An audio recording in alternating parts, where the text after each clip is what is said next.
Voilà. Alors, donc là, je vais partir sur Giordano Bruno. Donc Giordano Bruno, qui est un peu contemporain de Corneille, il est né, lui, en 1548 à Nola. Il suit des études de lettres dont l'enseignement le rebute. Il qualifie les grammairiens de pédants. Il dit que voilà, tous les gens les philologues, les gens qui sont attachés à la forme des choses, pour lui, ne peuvent pas comprendre la profondeur spirituelle des choses.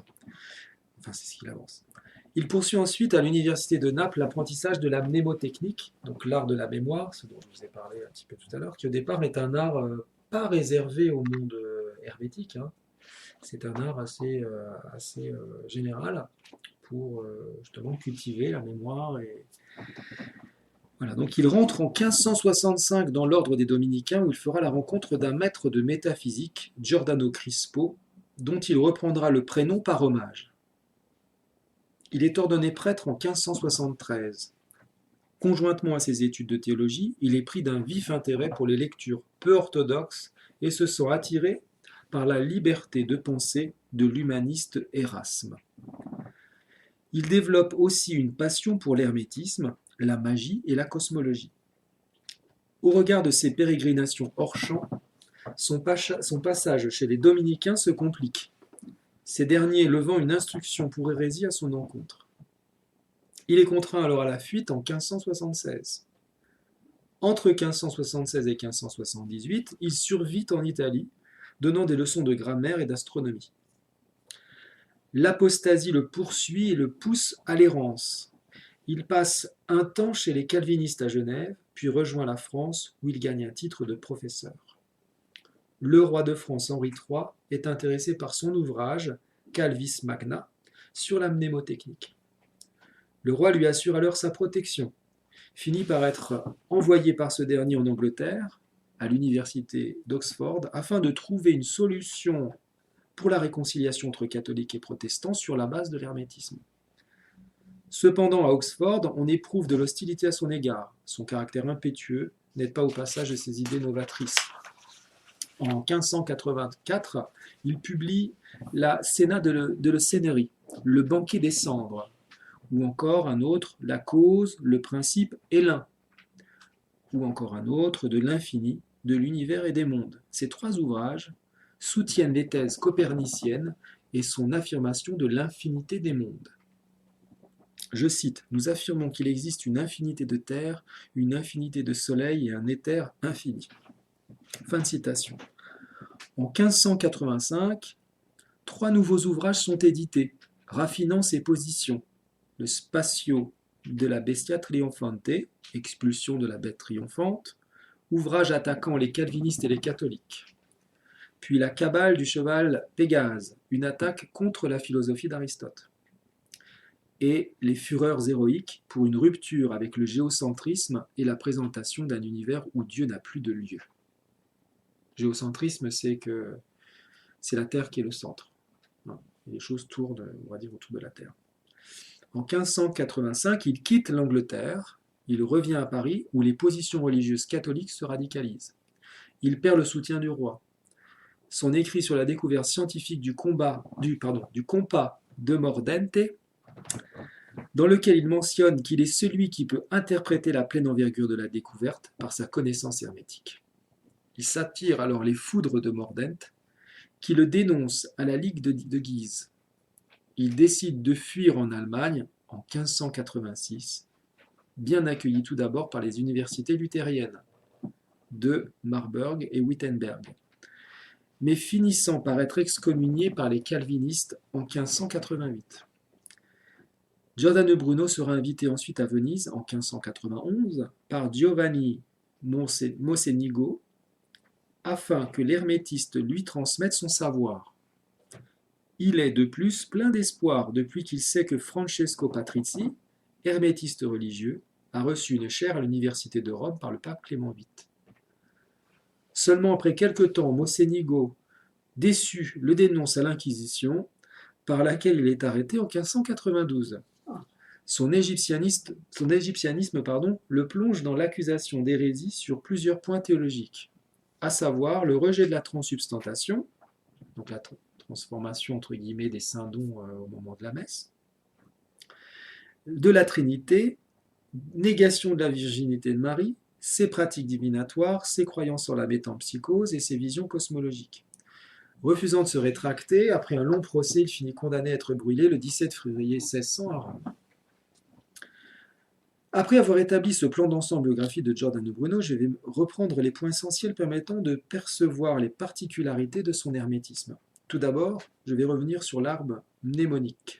Cet art n'est pas simplement à attribuer au chant hermétique, car des figures comme Albert le Grand ou Thomas d'Aquin l'ont eux-mêmes vivement recommandé. Cela repose donc sur des constructions mentales ou verbales qui facilitent l'émergence d'associations d'idées.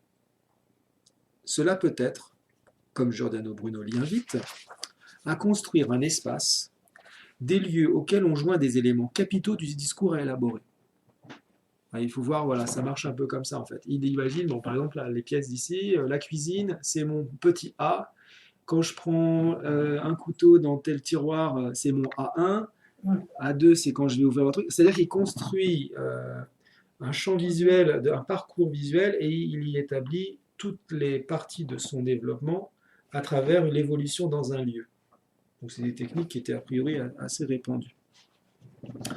Mais pour approfondir de manière exhaustive la pratique de la mémoire magique chez Giordano Bruno, il est utile de lire ces deux livres de 1582, donc De Umbris Idearum, dédié à Henri III, et le Cantus Circaus, dédié à Jean Regnault, grand prieur de France.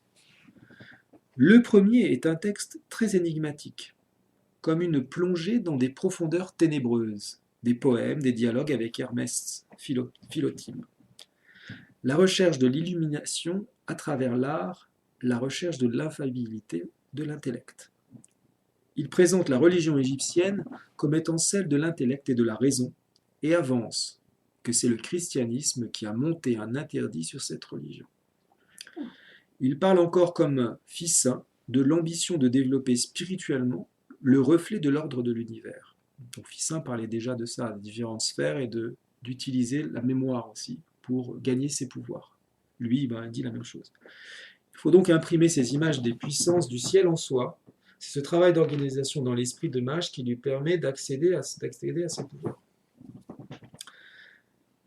Pour le second écrit, il représente un récit de l'invocation de Circé au soleil. Cela passe par l'appel de tous ses noms. Le soleil est le véhicule de la puissance du monde des idées. On ajoute à cela des incantations aux autres planètes.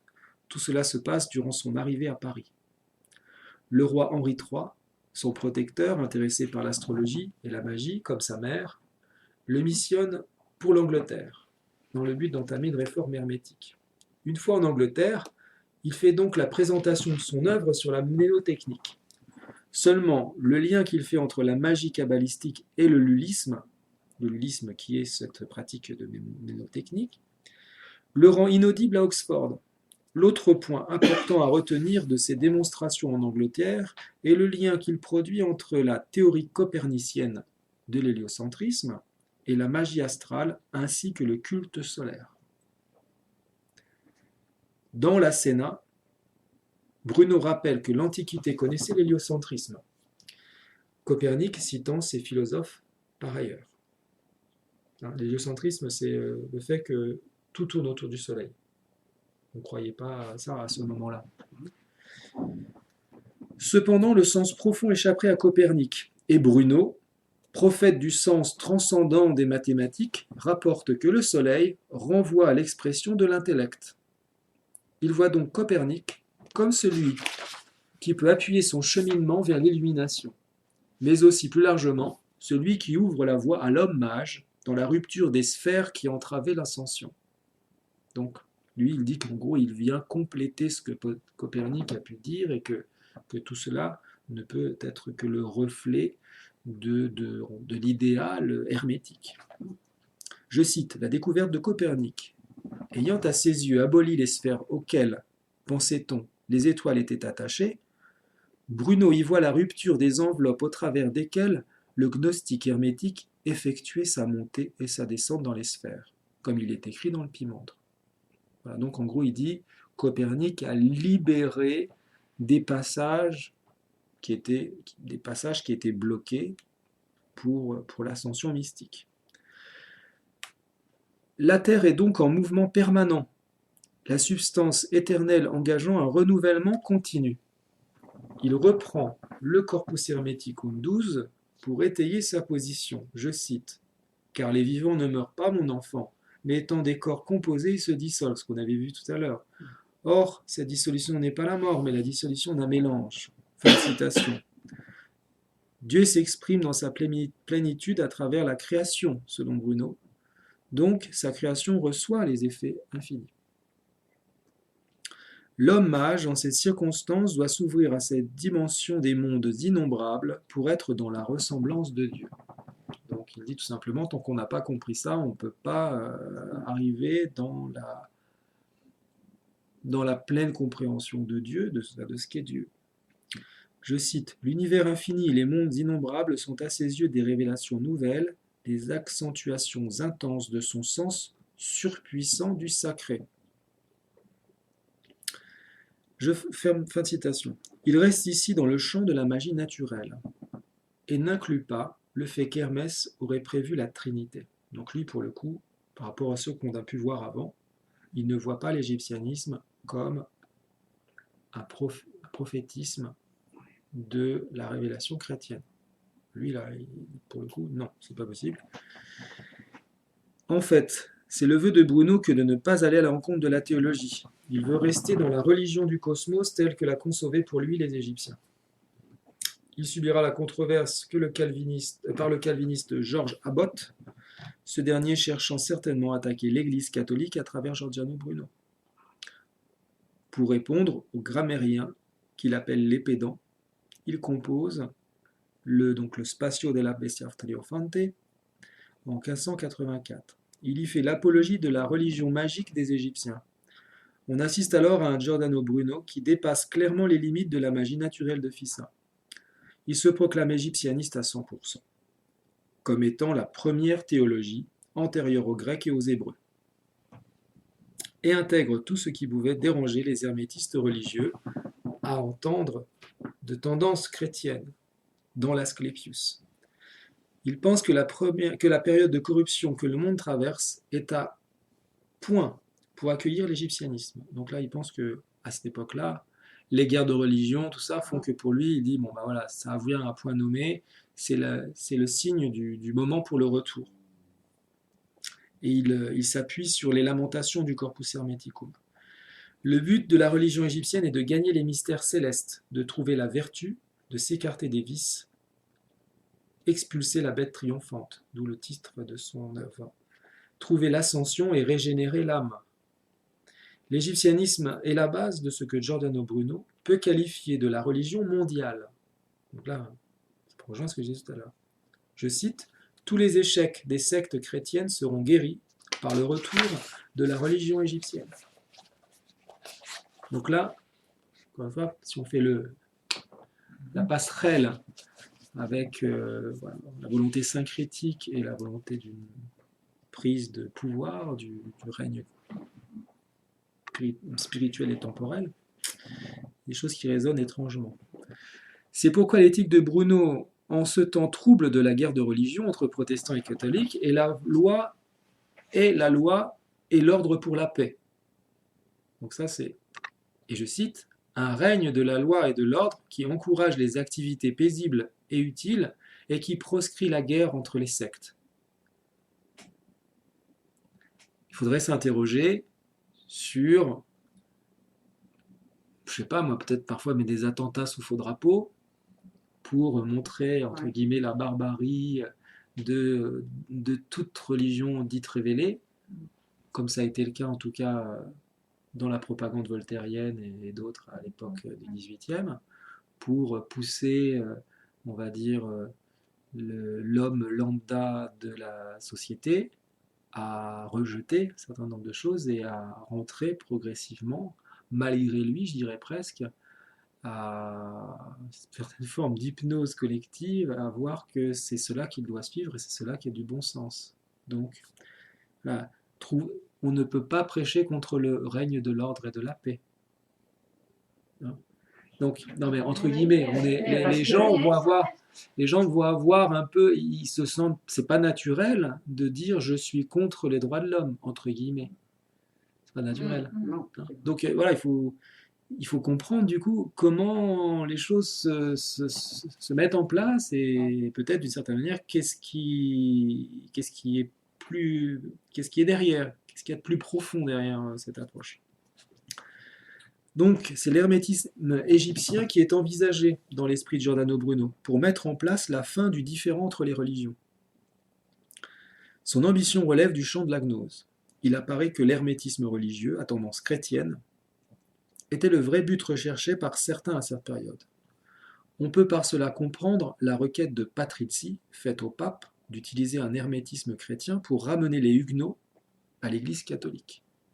Je cite, Patrizii allait adresser au pape un ouvrage dans lequel il propose une philosophie fondée sur l'hermétisme comme moyen de convertir les protestants allemands.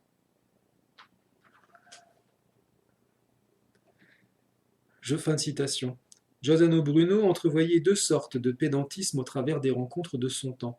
Le milieu aristotélicien qu'il qualifie de prosaïque, les grammairiens, ceux que l'on nommait les humanistes. Je cite, Bruno voit dans l'humaniste non pas le nouveau savoir qui a remplacé la barbarie médiévale, mais le fossoyeur de la tradition philosophique. Fin de citation. Et les mathématiciens, qui pour lui ne cherchent pas la transcendance. Je cite, les mathématiques peuvent être aussi une forme de pédantisme, une façon de s'arrêter en chemin avant d'arriver à la vérité profonde. Fin de citation. Dans le Kabbalah del Cavallo à Pegaseo de 1585 de Giordano Bruno, donc il permet d'appréhender le rapport qu'il entretenait vis-à-vis de la Kabbale. L'œuvre fait par un rejet de la Kabbale au profit de l'égyptianisme. Lui, pour le coup, il prétend pas comme Pic que la langue hébraïque étant la langue employée par Dieu pour créer, et ainsi de suite. Il estime, lui, que non, c'est pas l'hébreu, c'est l'égyptien. Il faut faire des incantations égyptiennes, il faut être dans l'emploi de la langue égyptienne. Donc il dit, pour lui, les Hébreux ont puisé leur sagesse chez les Égyptiens. Il écarte la métaphysique du système kabbalistique pour retenir la magie naturelle égyptienne.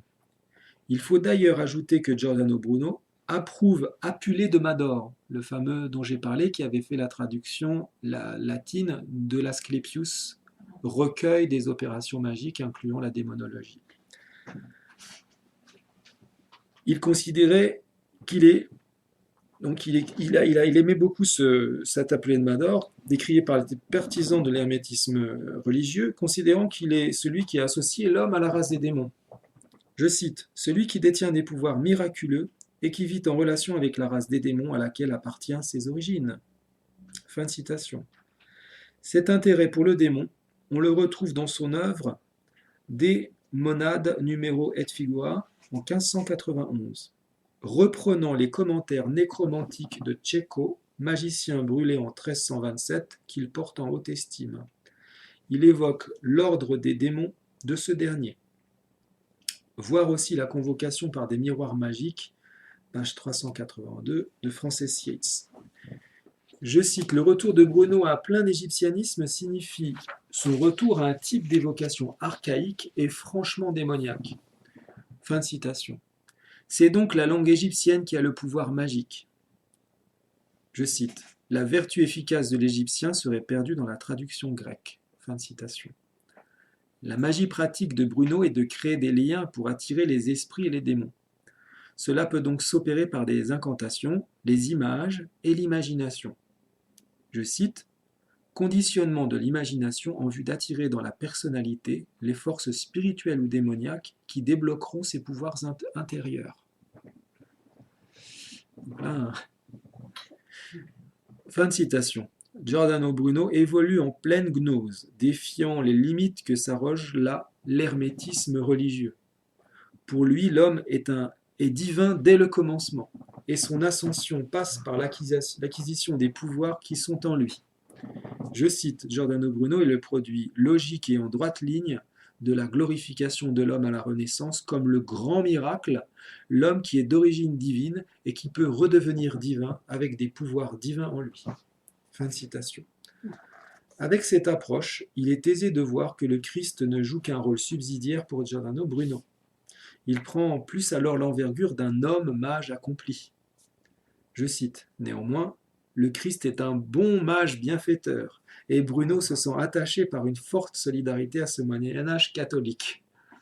Donc là, il faut se demander qu'est-ce qui rayonnait à ce moment comme catholicisme pour que Giordano Bruno, avec tout ce qu'il croit, puisse penser ou sentir que le catholicisme puisse être un bon tremplin à sa voie. La magie naturelle recherche la contemplation de la divinité à travers la création. Pour Bruno, le syncrétisme spirituel s'établit par cette recherche et la réalisation de l'extase. C'est ce qu'il appelle encore la mathésis, ou l'art de s'abstraire de la matière par la contemplation, c'est-à-dire d'utiliser la matière, mais pour faire un passage.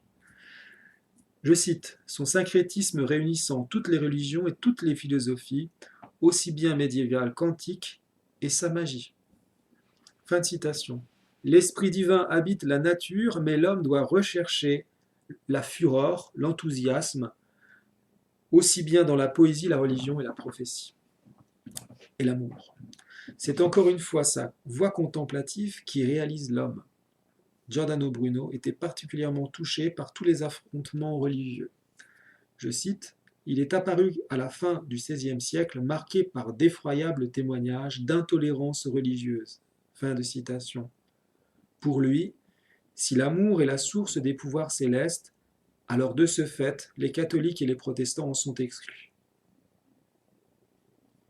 Citation. Les pédants intolérants, qu'ils soient catholiques ou protestants, avec leurs guerres et leurs persécutions, sont expulsés des cieux.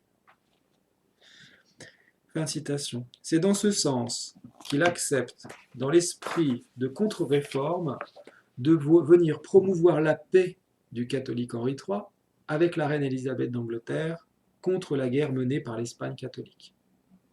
Seulement, il ne la conçoit que dans l'ouverture à sa gnose. Tout cela n'est possible que si l'égyptianisme revient.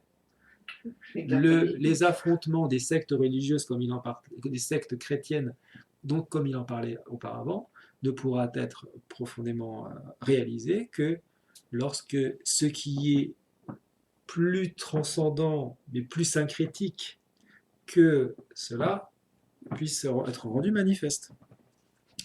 Durant son passage en Allemagne, Giordano Bruno approfondit son art mnémonique. Il compose le traité des 30 statuts, dans lequel il fait une présentation de ce qu'il nomme les trois infigurables, à savoir le chaos, espace non connu, ensuite Orcus, le fils ou l'abîme ayant un appétit pour l'infini, puis Nox, la fille d'Orcus. À cela se trouve opposée une triade supérieure, composée du Père, le mens, l'infinie lumière qui ne peut être appréhendée, ensuite le Fils, l'intellect qui répartit le tout, puis l'Esprit, l'anima mundi, la lumière diffusée. Donc là, on voit bien, on est quelque chose qui ressemble beaucoup à la Trinité, mais lui, là, il conçoit deux trinités, une trinité supérieure et une trinité inférieure. Ça aussi, ça ressemble beaucoup à une vision extrêmement gnostique, c'est-à-dire du bien contre le mal, mais dans des visions presque, voilà, de bien et de mal créés par nature. Et d'ailleurs, après il dit, Giordano Bruno rejette toute approche trinitaire de sa conception et reste uniquement dans l'égyptianisme. Son passage en Allemagne lui vaut l'interrogation de Francis Yates, à savoir s'il est à l'origine des Rose-Croix. En effet, il aurait souhaité la mise en place d'un nouveau mouvement portant son nom et pour lesquels les luthériens semblaient destinés. Je cite, Bruno aurait dit qu'il fallait fonder une nouvelle secte sous le nom de philosophie, que les membres de la secte s'appelleraient les Giordanisti et qu'elle s'adresserait tout particulièrement aux luthériens allemands. Je me suis demandé si ces prétendus Giordanisti n'étaient pas pour quelque chose dans le mystère non résolu des origines des Rosicruciens dont il est question, pour la première fois dans des cercles luthériens au début du XVIIe siècle. Fin de citation. À Francfort, Un peu plus tard, il fait éditer 3 autres livres qui traitent de sa philosophie sur l'univers infini, sur les atomes en relation avec l'esprit, apparenté avec les atomes du philosophe Démocrite. Son 3e livre sera en fait sa dernière publication élaborant 12 principes reprenant les pouvoirs et les forces contenus dans l'univers et divisés dans des chambres. On y trouve la place prépondérante du Soleil, mais aussi les constellations dépositrices des vices et des vertus. Je cite: nous dirions que telle ou telle constellation montait la candeur, le culte aimable, la tranquillité, etc., pour expulser vers le bas leur contraire, l'orgueil, la démence, le mépris des autres. Fin de citation. Donc là, on voit, c'est la même manière de penser que les 2 triades qui s'opposent. Tout fonctionne sur une vision assez duelle du cosmos, ce qui n'est pas l'approche chrétienne. Parmi d'autres points retenus de la doctrine de Bruno contre lui par le tribunal de l'Inquisition et non mentionnés par ma courte présentation biographique, sont à retenir que la croix égyptienne est selon Bruno la croix volée par les chrétiens, la croix de vie égyptienne, que Moïse est un grand mage dont la magie a surpassé celle des Égyptiens, et puis surtout que Jésus-Christ était un mage. Je cite, que Moïse accomplissait ses miracles par magie, étant en cela plus fort que les Égyptiens, et que le Christ était un mage. Donc, il le dit. Fin de citation. Un autre hermétiste, très légèrement contemporain à Giordano Bruno, va connaître une toute autre destinée, donc Tommaso Campanella. Là, c'est le dernier de la liste dont je parlais au départ. Donc lui, c'est 1568-1639. Donc Campanella est né à Giovanni, à Calabre, en 1568. Cette partie de l'Italie appartenait à la couronne espagnole. Il entra dans l'ordre des dominicains à l'âge de 14 ans et prend le nom de Tommaso.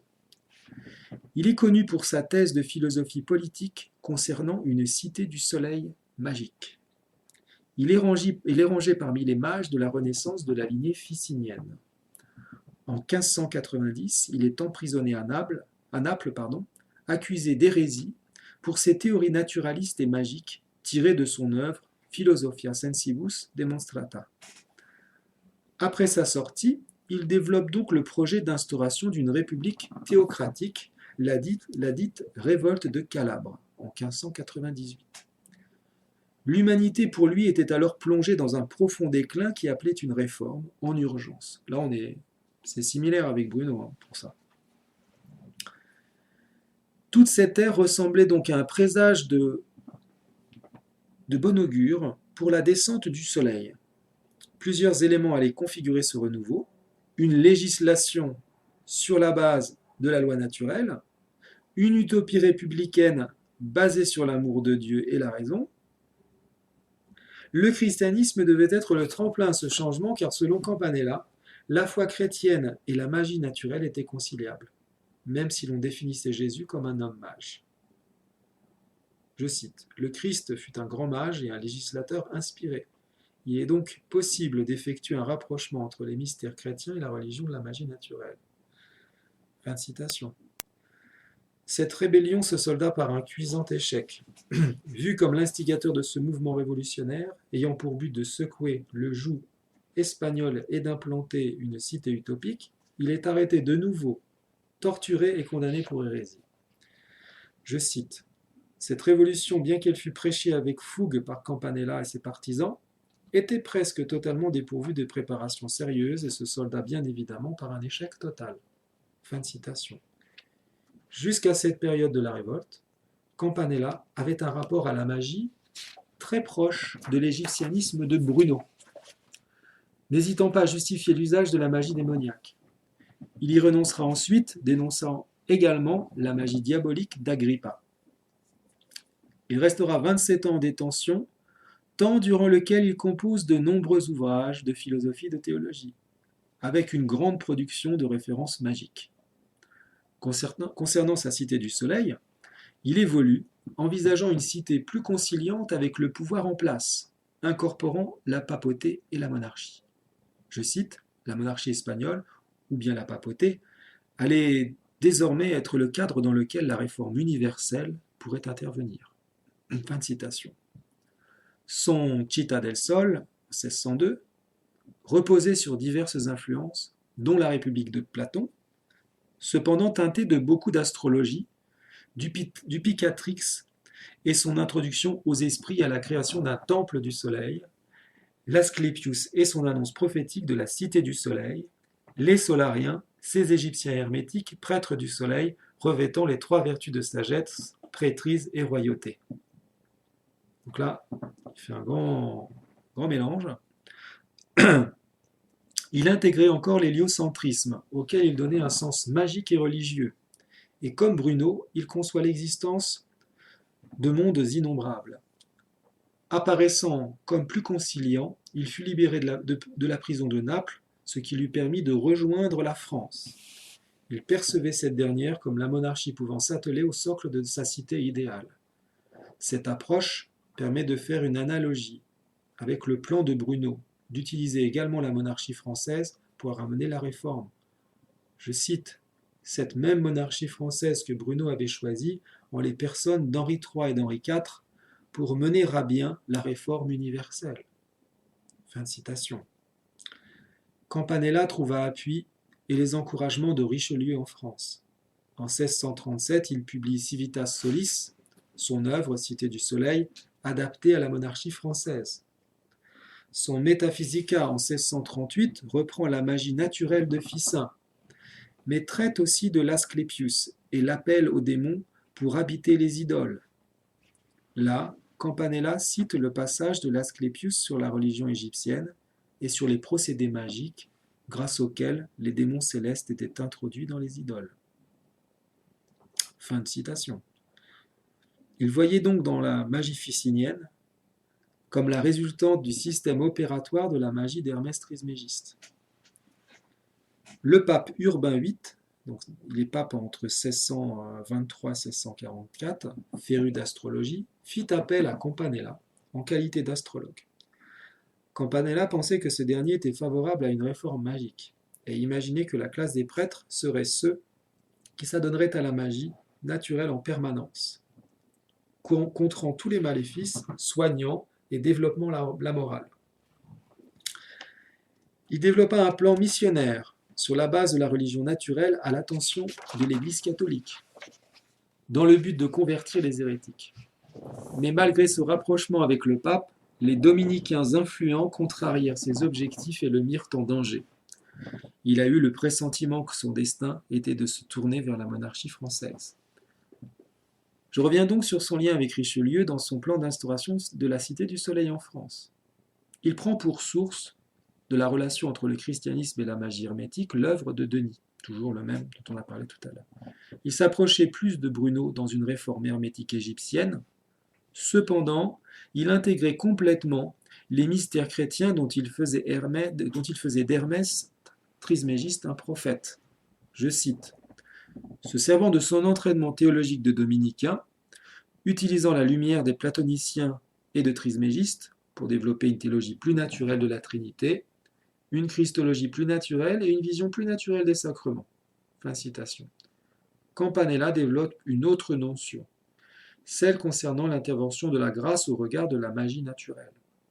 Il semble que le mage n'est pas forcément dans l'appel de la grâce dans ses opérations magiques, mais apparaîtrait d'une certaine manière comme une magie supérieure reléguée à l'intervention divine, à laquelle s'oppose la magie diabolique du fait de l'invocation des forces maléfiques. Donc là, on commence aussi à mieux comprendre comment les mages séparent les opérations magiques qu'ils font sans passer peut-être vraiment par Dieu, et puis tout à coup, quand ils se mettent à prier, qu'il y a quelque chose qui se passe, là, c'est parce que Dieu intervient. Bon, c'est un peu étrange tout ça quand même. Donc je cite, Campanella poursuit en disant qu'il existe une magie divine que l'homme ne peut pas exercer sans intervention de la grâce, et qui a permis à Moïse et aux saints de faire des miracles. Aussi une magie naturelle et une magie diabolique effectuée par l'entremise de diables. Fin de citation. Le mage calabrais rêvait de mondialisme, une unité temporelle et spirituelle dans les mains d'un mage supérieur, pourrait-on dire, suite à une réforme du monde entier dans l'hermétisme religieux. Je cite Il faut un État mondial organisé sous le gouvernement d'un souverain unique chez qui se confondra le pouvoir spirituel et temporel, soit une théocratie papale, soit une monarchie, espagnole ou française, instituer dans le monde entier la réforme magique grâce à laquelle une classe sacerdotale de mages catholiques maintiendrait la cité dans le bonheur. La religion de la cité serait en parfait accord avec sa vision scientifique du monde, la magie naturelle. Fin de citation. Quand en 1638, Louis XIV vient au monde, Campanella interprète cette naissance comme l'arrivée de l'âge d'or et de la cité du soleil. Ce présage est amplifié par le nom de roi soleil donné à cet héritier. Campanella meurt en 1639 à Paris, où il reçoit le sacrement de l'Église.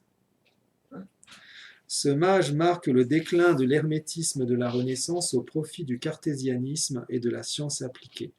Cela amène donc tout naturellement à préciser la relation entre la magie de la Renaissance et la science.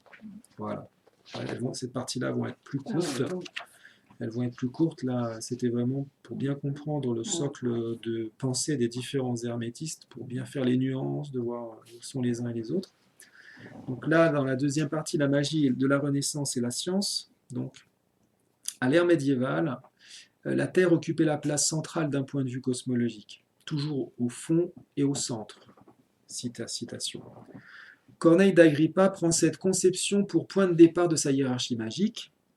Partant donc de la Terre, lui aussi, il détermine une ascension par des sphères successives, la Terre donc, puis les trois éléments, les planètes, les étoiles, les anges et Dieu. L'homme prend la place de celui qui était donc destiné à contempler la puissance divine à travers la création qui s'est corrompue à vouloir en tirer un pouvoir personnel. Donc l'homme a vécu une chute parce qu'il a voulu exercer les pouvoirs sur la terre, voilà, sans contempler la puissance divine. Ce qui ne suppose pas forcément la dévotion, ce que je disais tout à l'heure. On est dans l'intellect. Donc je cite, c'est l'homme, plutôt qui a changé, délaissant son rôle de pieux spectateur des merveilles divines, de la création et d'adorateur de Dieu lui-même, bon là par contre c'est plutôt clair, situé au-dessus de cette création pour devenir l'homme opérant qui cherche à tirer son pouvoir de l'ordre divin et naturel. Fin de citation. C'est pourquoi à travers la symbolique hermétique, la représentation classique de l'homme est assimilée à un singe assis sur la terre avec les différentes sphères signifiées auparavant, ce que je vous ai dit tout à l'heure. Trithème, le maître et ami de Corneille, connaissant Reuchlin le kabbaliste, publia en 1606 son œuvre La Stéganographie, traité de cryptographie, écriture chiffrée et de magie appliquée. Il est clairement en lien avec l'usage de ce système dans la Kabbale pratique, à savoir l'évocation des anges, la connaissance des particularités hiérarchiques, à des fins concrètes. Cependant, nous sommes encore loin ici, à travers la magie pratique, de la science appliquée telle que nous la connaissons aujourd'hui. Un peu plus tard, Ficin, dans ses Prisci Theologi, fera l'apologie de la philosophie pythagoricienne, à savoir que les chiffres sont à la base de la vie. Je cite, Pythagore enseignait que le nombre était la racine de toute vérité. Fin de citation. Mais de plus, qu'une dimension divine était la source de cette vérité. Je cite, l'un est la cause de tous les autres nombres. Donc on faisait du coup un lien, ce que disent d'ailleurs, on dit souvent, les Hébreux disent que Dieu a conçu le monde avec le verbe et les chiffres, donc pour le fait qu'il lit leur alphabet avec les chiffres. Il est donc alors aisé de comprendre la forte implication des mathématiques dans la magie de la Renaissance comme le fondement de la magie mécanique. Entre guillemets, je cite, ainsi la magie de la Renaissance se tournait vers le nombre comme clé potentielle des opérations. Fin de citation. Pour Corneille d'Agrippa, ce domaine encore appelé la magie artificielle est indispensable au mage pour être complet. Je cite, le mage versé dans la philosophie et les mathématiques naturelles, qui comprend aussi la mécanique, se doit de connaître les sciences qui sont à l'origine de telles merveilles. En gros, le mage parfait, c'est celui qui unit le religieux et la philosophie et la recherche par, voilà, par la mesure, la quantité que les mathématiques peuvent offrir. Par ailleurs, il faut relever que le versant symbolique des mathématiques n'amène pas d'emblée sur le champ de la science appliquée. Et oui, pour le coup, il y en a qui peuvent être soit que dans le symbolisme, ou d'autres qui peuvent être que dans la science appliquée, ce qui va se produire d'une certaine manière ensuite. Parmi les autres personnages des plus considérés dans leur génie scientifique de la Renaissance, John Dee, donc de lycée 1527-1608, qui est incontournable. C'est l'inventeur de la cartographie. Dee ne cessa pas de voir dans la magie une possibilité d'approfondir la voie de la science. Je cite, Dee voulait surtout apprendre auprès des anges les secrets de la nature, et il y voyait une manière de poursuivre la recherche scientifique sur un plan plus élevé. Donc lui, il voulait toujours maintenir le travail de la magie avec les différentes sphères pour continuer d'être suffisamment efficace dans sa recherche scientifique par les mathématiques de la mesure.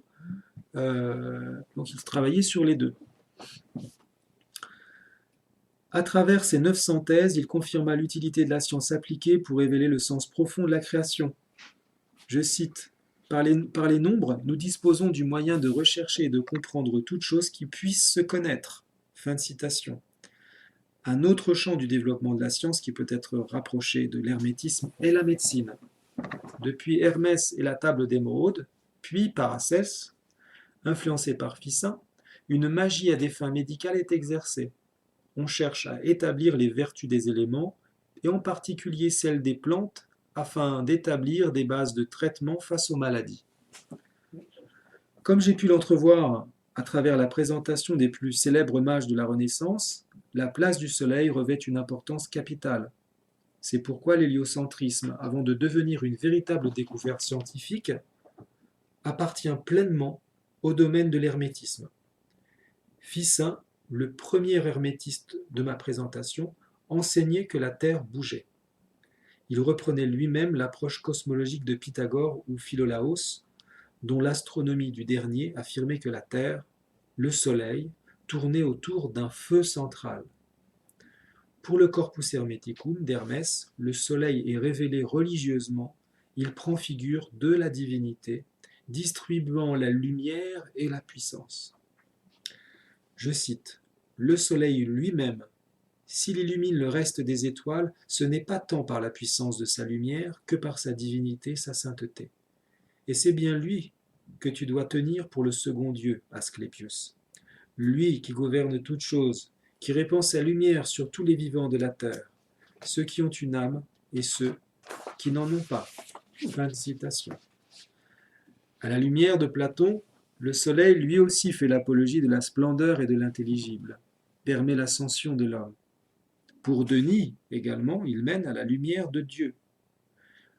Citation. La concentration sur le soleil dans la magie astrale conduisait vers le haut, à travers le platonisme du pseudonyme jusqu'à la lux dei suprême, jusqu'à la lumière de Dieu suprême. Donc on voit bien que de toute façon, là aussi, c'est un domaine dans lequel du coup il est difficile de prendre clairement position, puisqu'en effet, très certainement, Dieu a exprimé quelque chose dans sa création. Donc le soleil, d'ailleurs, même le christianisme va s'y employer, à rattacher même le Christ à une énergie solaire, à cette puissance solaire. Donc, et il y avait une volonté de ramener les mystères helléniques, les mystères du monde païen, vers la foi chrétienne, en utilisant justement certains de ces versants. Donc, tous ces rappels des positions hermétiques amènent naturellement à considérer que la magie fut antérieure à la science. Là, pour le coup, ça c'est vraiment intéressant. C'est qu'on voit qu'au final, au départ... De plus, Copernic voulut démontrer par des calculs mathématiques l'importance annoncée par les mages. Donc je cite, il présente sa découverte au lecteur comme un acte de contemplation du monde en tant que révélation divine, ou comme le diraient de nombreux philosophes, en tant que divinité visible. En somme, la révolution copernicienne s'instaure dans l'atmosphère de la religion du cosmos. En fait, voilà, ce qu'on disait juste avant, c'est que vraiment, Copernic a voulu démontrer par la magie mécanique que ça ne pouvait pas être autrement que ce qui avait été annoncé dans la religion égyptienne. C'est encore une fois ici le lien au système pythagoricien qui devient nécessaire, Oui, à savoir la relation entre la magie artificielle, on va le laisser là-bas parce que sinon il va venir, Oui. reste là Réjeanne, Pardon. par l'usage des mathématiques comme l'instrument de la conception d'objets mécanisés et celle de la mathématique symbolique, dite archétypale. Giordano Bruno se fit alors le défenseur de la thèse copernicienne à Oxford. Comme je l'ai déjà évoqué, mais plus encore, il fit l'apologie de l'hermétisme comme source de la science appliquée. Bruno renvoie les recherches scientifiques de Copernic au stade pré-scientifique de l'hermétisme. Donc, la magie de la Renaissance a apparu comme la manière de supplanter la philosophie grecque, un classicisme à la pensée spéculative, un frein à la concrétisation. Je cite, il l'a jugé vil et mécanique. Fin de citation. Ce que l'hermétisme rompait. Au Moyen-Âge, le couronnement de la philosophie et de la théologie était la contemplation. Le mage de la Renaissance, dans l'art de concrétiser, élaborait une nouvelle attente de Dieu à l'égard de l'homme, à savoir exercer des pouvoirs. Donc, ça aussi, c'est dans France Essier, surtout, elle s'appuie beaucoup là-dessus. Après ces précisions concernant la magie de la Renaissance et la science, définir l'hermétisme religieux au XVIe siècle est essentiel, même si j'ai déjà évoqué les particularismes dogmatiques des plus connus des mages de cette période. Voilà. Donc, troisième partie, c'est l'hermétisme religieux au XVIe siècle. Un certain nombre de ceux qui se penchaient sur l'étude de l'hermétisme, afin d'en faire une religion compatible au dogme du christianisme, préféraient ne pas retenir la voie de la magie. De ce fait, seuls ceux qui pouvaient relever du religieux ou de la théologie dans les œuvres d'Hermès Trismégiste pouvaient être intégrés, à savoir la Genèse, le Pimandre, proche de la Genèse hébraïque, le Fils de Dieu entendu comme le Verbe, et la régénération de l'expérience chrétienne de la restauration, à savoir la résurrection. Je cite, « Il existait une manière de se servir des hermética qui était purement religieuse et philosophique. » La fin du XVIe siècle marqua la fin de l'heure de gloire de l'hermétisme religieux sans magie. La France veillait vraiment à ce que l'hérésie de la magie hermétique ne puisse pénétrer l'Église. On peut noter par exemple Lefebvre d'Étaples, donc il est du moitié du XVe siècle et moitié XVIe, théologien et humaniste français, qui fut un de ceux qui fit la promotion de l'hermétisme sans magie, opposé à la fabrication des idoles. Cependant, en 1505, ce dernier compilait un ouvrage dans lequel apparaissait un ensemble de commentaires du Pimandre de Ficin et de l'Asclépius. Il y adjoignit aussi le Cratère Hermétis de Ludovico Lazzarelli, philosophe et magicien, traitant de la relation de maître à disciple dans l'enjeu de la régénération. Donc là, pour dire que c'est pas toujours évident, on en voit parfois qui tiennent position en disant voilà, moi je rentre dans le cadre, je fais ci, ça, puis en fait à côté ils font des trucs qui sont pas toujours très nets. Nous trouvons encore Symphorien Champierre de Lyon, donc, qui était médecin, qui était proche des positions de Ficin, hormis pour les talismans. En 1574, la nouvelle édition des Hermetica en grec de l'évêque François Foy de Candale adjuge à Hermès un savoir supérieur à celui du judaïsme. Donc, ça c'était un évêque, François Foy de Candale. Je cite, « Selon lui, Hermès avait accédé à une connaissance des affaires divines surpassant celle des prophètes hébreux. » Fin de citation. C'est lui qui, quelques années plus tard, donnera aux ouvrages d'Hermès une valeur canonique. Lui, il a même carrément donné une valeur canonique à cet évêque, évêque François Foy, F-O-X, de Candale. Attends, j'ai fini, mon chéri. Seulement, la polémique autour du fait de la mauvaise traduction de l'Asclépius, par Mador d'Apulée, concernant les invocations démoniaques, finit par lever les soupçons sur Hermès. Il devint alors une référence incontournable. Pontus de Thiard, prélat, écrivain et poète français, soucieux de la modération dans la guerre de religion, vit Hermès Trismégiste comme la plus ancienne théologie, liant l'hermétisme à la Kabbale. Parmi les appuis importants des mages puisant dans la magie naturelle telle que Ficin l'envisageait, Catherine de Médicis. Ne lésinait en rien sur ses réseaux d'influence et les moyens à mettre en œuvre. Je cite, l'intérêt que Catherine portait au talisman ainsi que l'encouragement dont elle gratifiait magiciens et astrologues était notoire. Fin de citation. Parmi les protestants influents et mages de l'hermétisme, Philippe Mornay du Plessis, 1549-1623, ami d'Henri IV, dans De la vérité de la religion chrétienne, invite à se tourner vers la religion hermétique du cosmos, percevant le monde comme l'ombre de la splendeur de Dieu. Il fit une synthèse mystique et théologique de la Kabbale. Cependant, pour lui, Moïse n'est pas un magicien. De sa conception hermétique, la magie est exsangue.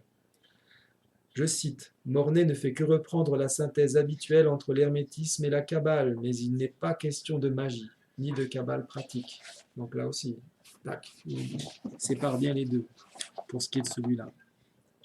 Parmi les catholiques, un capucin italien, Annibale Rosselli, qui publia le Pimander Hermetis Mercuri Trismegistus vers 1590, qui se fit chantre de l'hermétisme religieux.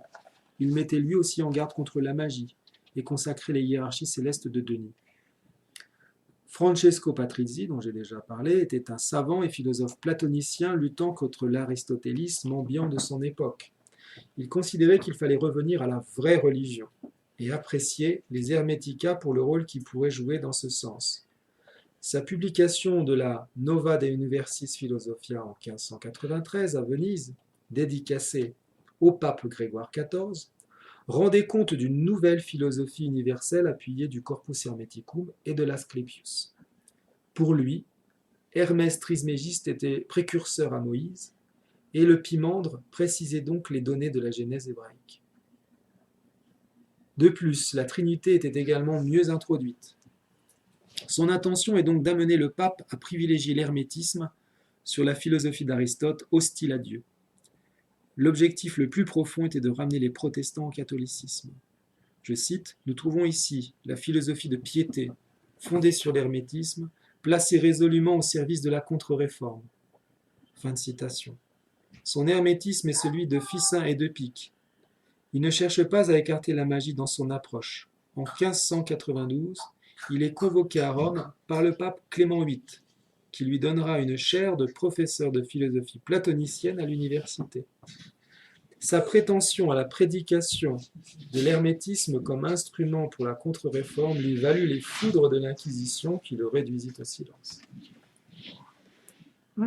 En Angleterre, Thomas More et John Colet appartenaient à un cercle catholique à influence platonicienne, avec appréciation d'une prisca théologia. Le premier vouait une grande admiration pour Pic, et le second pour le mysticisme dionysien de l'astrologie de Ficin. Ils développèrent une philosophie de la tolérance, encore appelée les utopiens, refusant de recourir à la force en matière de culte. Cela, néanmoins, ne leur évita pas les destructions de bibliothèques, les tortures et les exécutions que les missionnaires catholiques eurent à subir sur le sol anglais. La tolérance érasmienne disparut alors pour laisser place au puritanisme sous Élisabeth.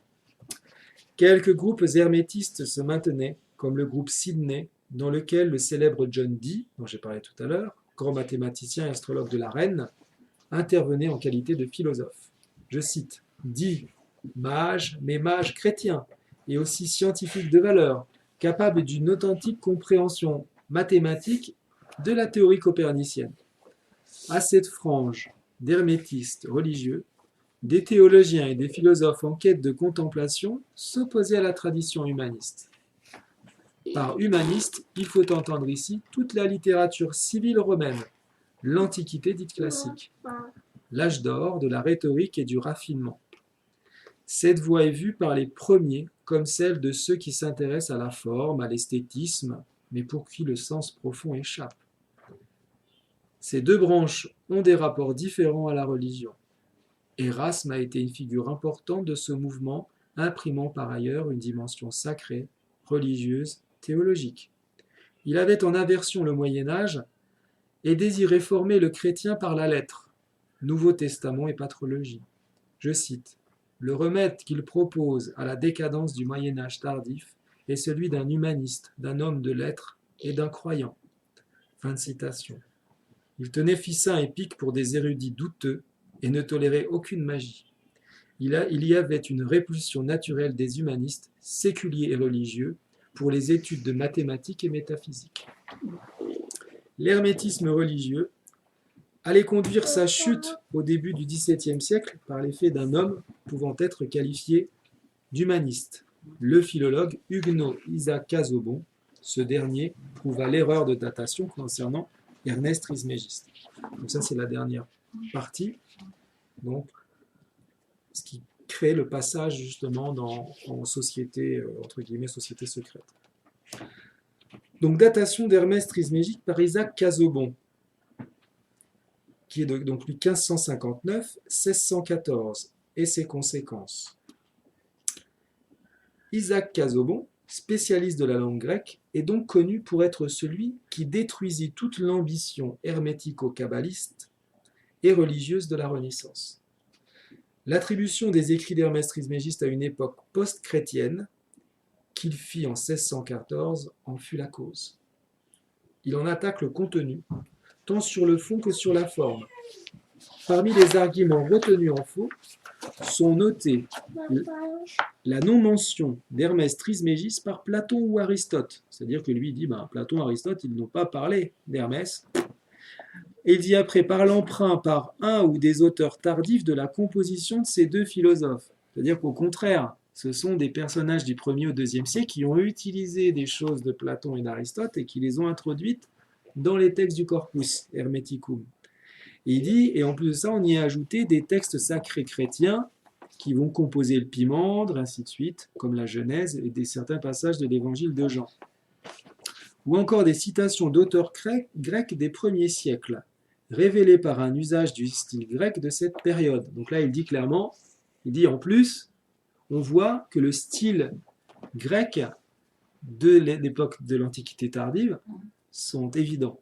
Donc, il dit là, on ne peut pas dire que ces textes datent de l'époque de Moïse, ou c'est impossible. Parce qu'il y avait les conquêtes d'Alexandre, donc il y avait eu les Grecs qui étaient passés beaucoup par l'Égypte et qui avaient ramené un ensemble de textes. Je m'occupe de toi après. Pour l'instant, je n'ai pas fini. Et donc voilà, il dit, c'est surtout ça qui vraiment mettait là pour le coup un coup près final. Robert Fludd, donc apparu alors comme le dernier défenseur de l'hermétisme à ce moment-là, face à l'ampleur des révélations de Casaubon.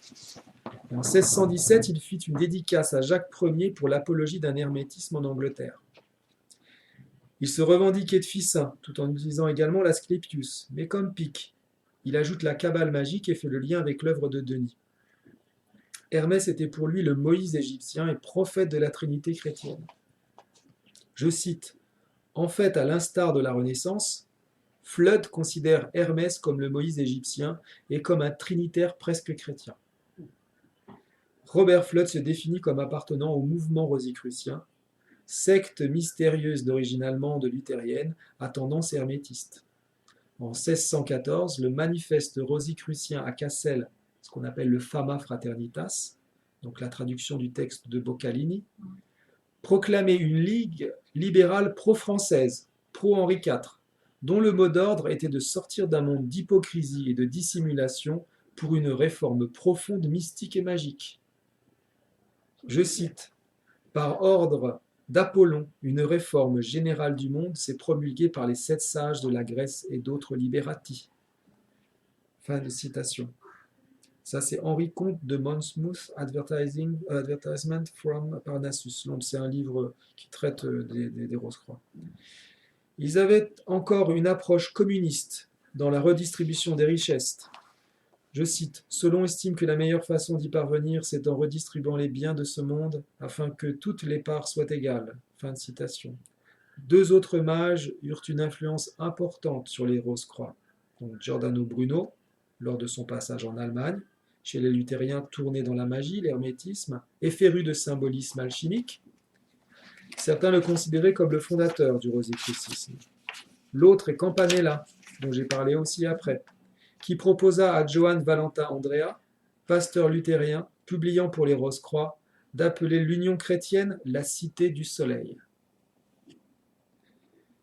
Une controverse va donc se lever contre Flood après les datations de Casaubon sur Hermès Trismégiste. L'analyse du philologue suisse eut pour effet donc de détruire les traditions animistes et magiques de la Renaissance et de préparer le terrain à la philosophie cartésienne mécaniste de la nature. La première attaque menée l'est par Marin Mersenne, 1588-1648, un chrétien pieux, ami de Descartes, qui fait l'apologie de la recherche scientifique par la musique, les mathématiques, la physique. Et lui, bon, je n'ai chrétien pieux, c'est entre guillemets là. Il est particulièrement hostile à la pensée d'un dieu magicien ainsi que du paradigme naturaliste de la Renaissance par la magie et l'animisme. Donc, on passe plutôt au matérialisme, c'est plus forcément que naturalisme. Et puis lui, ils sont d'accord un peu pour développer l'étude on va dire des éléments de la nature, mais sous un aspect purement, purement mathématique, comme on le voit aujourd'hui. Hein. Dans ce sens-là, il voulait quitter tous les aspects symboliques et les interférences de ces aspects symboliques avec une part du réel. Donc, il réfute en bloc le platonisme et le phénicien, à savoir l'influence des images sur les éléments.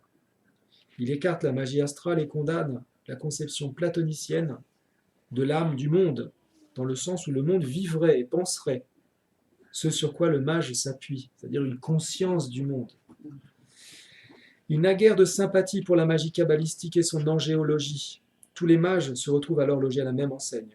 Cependant, Mersenne veut surtout s'attaquer à Flood, car c'est un mage vivant. Donc il attaque surtout Flood.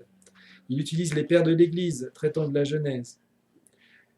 Flood réplique avec son Sophia cum Moria Certanem, combat de la sagesse contre la folie, et se retrouve à faire face à l'argumentation implacable de Casaubon, découverte et utilisée par Mersenne.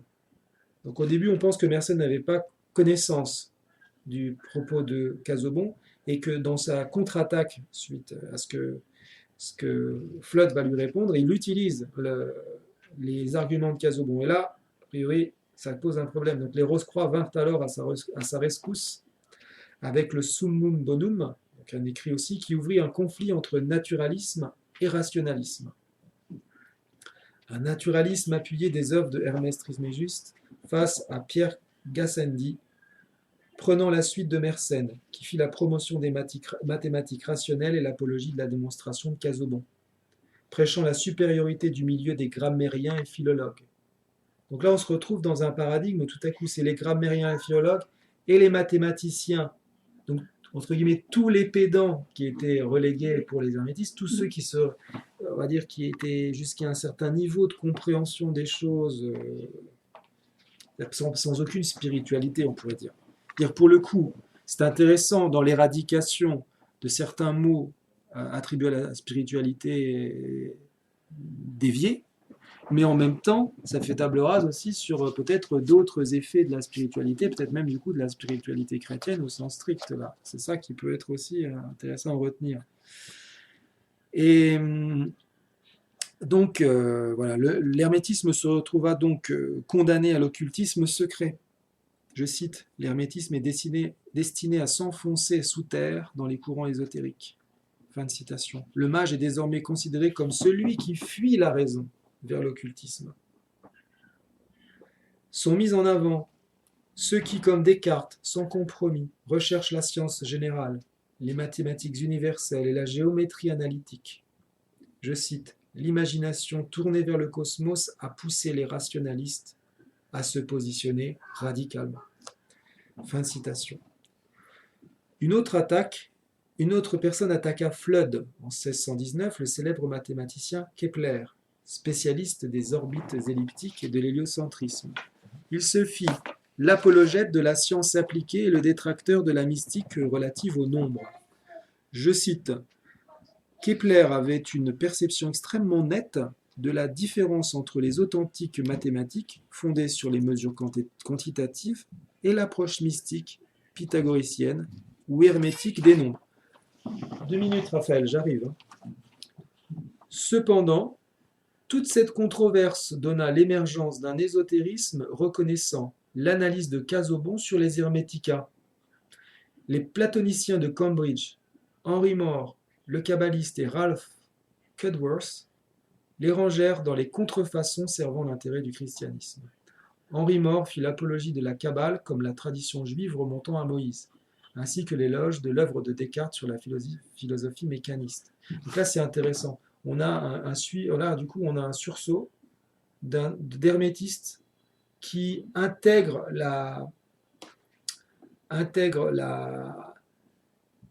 le propos de Casaubon, là, le propos du philologue qui vient décréter que tout cela est une supercherie.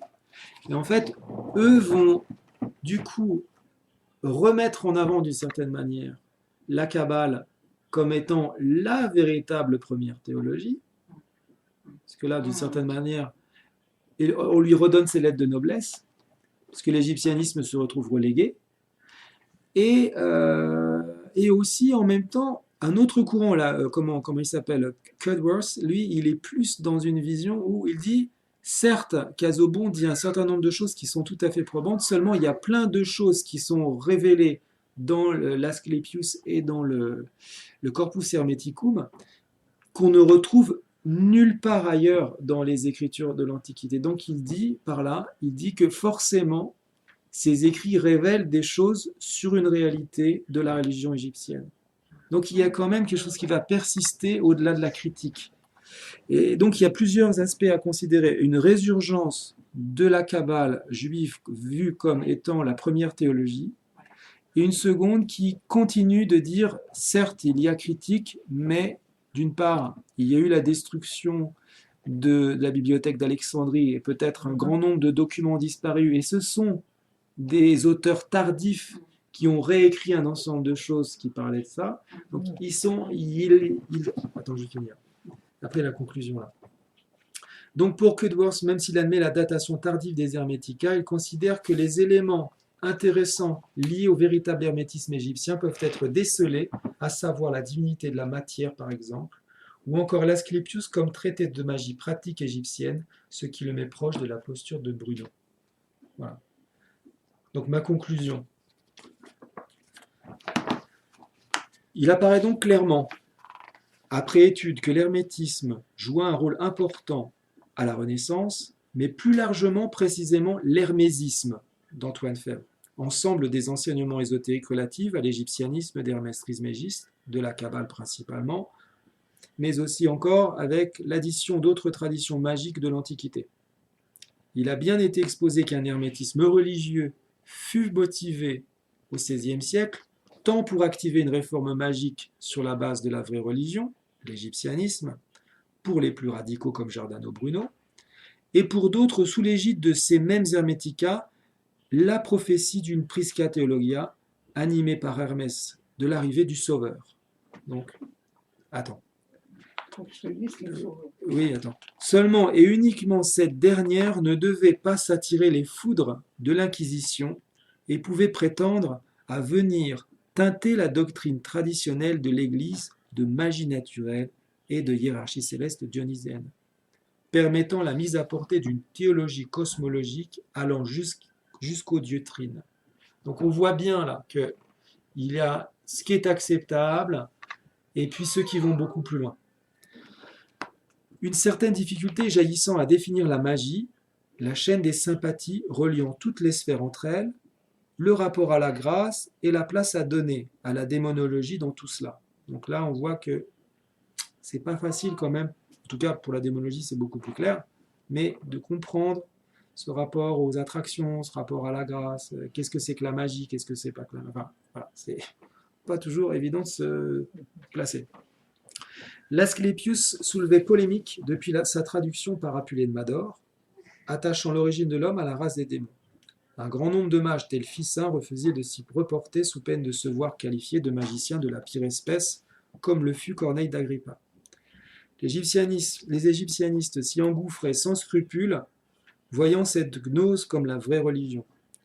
Certains encore, comme Pic, adjoignaient la Kabbale magique, son angéologie, sa guématria et l'emploi des lettres sacrées de l'alphabet comme le sommet des opérations magiques. Toutes ces voies se rencontraient dans la saturation produite par l'enseignement de la philosophie classique grecque, repoussant toute concrétisation jugée indigne. Cependant, la résistance des humanistes, tant séculiers que religieux, grammairiens, philologues, lettrés, était vigoureuse et menait la vie dure à tous les hermétistes. Ces derniers se faisaient les promoteurs de Platon et pourfendeurs d'Aristote. Ce fut cependant la rigueur du philologue Isaac Casaubon qui eut le dernier mot dans cette quête de vérité, fit passer l'hermétisme dans le secret de l'initiation et permit à la rigueur scientifique d'émerger, une rigueur mathématique analogue à la rigueur des lettrés. Cependant, les mathématiques étaient encore mal perçues, pouvant encore relever du champ de la métaphysique. Une autre question vient aussi m'interpeller. Quelle utilité de se pencher sur cette période de l'histoire pour mieux comprendre les Lumières et l'illuminisme du XVIIIe siècle? Tout d'abord donc, le syncrétisme religieux de cette période ouvrait la voie au néoplatonisme naturaliste, animiste, au ciel hiérarchisé jusqu'à Dieu, mais aussi à une perspective mondialiste, basée sur une morale, la tolérance, la non-violence, la liberté d'expression, avec une élite sacerdotale catholique usant de magie, voire Campanella. Bruno avait des idées proches de Campanella et considérait que la réforme du monde devait être mystique et magique, inspirée de l'égyptianisme, tels que les Rose-Croix, considérés comme les disciples luthériens de Bruno, à les poursuivre. Cela pourrait être ramené au camp de l'illuminisme du XVIIIe siècle, société secrète à l'œuvre pour la réforme qui devait provoquer la Révolution. Pour ce qui est des Lumières, c'est plutôt par le détachement du socle hermétique de la science générale, de l'instrument mathématique pour la mesure, que jaillira le radicalisme rationaliste, matérialiste, provoqué par le linguiste Isaac Casaubon. Il semblerait que l'illuminisme ait utilisé le rationalisme pour détruire la religion chrétienne et permettre, du fait, de ne plus cacher l'hermétisme le plus désinhibé par rapport à un christianisme hermétique. Donc, que reste-t-il du mondialisme de Campanella au XVIIIe siècle? C'est ça ma question. C'est-à-dire, lui, il parle d'une classe sacerdotale catholique, mais si le rationalisme a tout sabré, si le rationalisme a réussi à détruire, en gros, le pouvoir temporel et spirituel de l'Église catholique, dans quelle mesure les égyptianistes ne vont pas se libérer et clairement dire, maintenant, on n'a plus besoin de ça. Donc, mon truc, c'est quelle forme prend-il? Attends. C'est donc à travers la relation aux Rose-Croix, par la mise en place de la Cité du Soleil. Seulement, qui joue le rôle du corps sacerdotal originellement catholique, si cette religion est déchue de son pouvoir spirituel, et qui tient le rôle temporel si le roi est déchu? À qui revient alors le pouvoir politique, donc terrestre, mais aussi spirituel au XVIIIe siècle, à l'aune de la Révolution? On connaît bien la relation entre la franc-maçonnerie réformée du début du XVIIIe siècle et les Rose-Croix. Il faut bien entendre aussi que cette réforme magique et universelle suppose une religion mondiale dont Giordano Bruno fait l'apologie. Je cite : « L'éthique dont Bruno se fait l'avocat est celle d'un règne de la loi et de l'ordre qui encourage des activités paisibles et utiles et qui proscrit la guerre entre les sectes. Tous les échecs des sectes chrétiennes seront guéris par le retour à la religion égyptienne et au type de morale que Bruno lui attribue. » De plus, que reste-t-il vraiment de l'égyptianisme dans les sociétés secrètes après Isaac Casaubon, considérant que la Kabbale reprend d'une certaine manière les lettres de noblesse à Hermès Trismégiste? Elle redevient la Prisca Theologia. Cependant, une trame commune à l'égyptianisme, le messianisme kabbalistique et l'apocalypse du milieu chrétien hermétique apparaît. C'est encore une minute. Les lamentations des Hermetica, la phase de grande corruption du monde avant la Réforme, Bruno, celle de l'ère apocalyptique avant l'arrivée messianique juive, l'Apocalypse de Saint Jean, des éléments communs de réforme universelle et magique transparaissent. Ne doit-on pas entendre aussi ici, de manière plus contemporaine, la relation que font les milieux chrétiens réformés avec la fin des temps et la révélation messianique juive qui amènerait leur conversion? La gouvernance mondiale et la propagande de paix et d'ordre universel ne seraient-elles pas l'expression de la civitas solis hermétique? Ne serait-elle pas aussi l'apologie de la prise de pouvoir d'une classe sacerdotale initiée et uniquement nourrie de la gnose hermético-kabbaliste?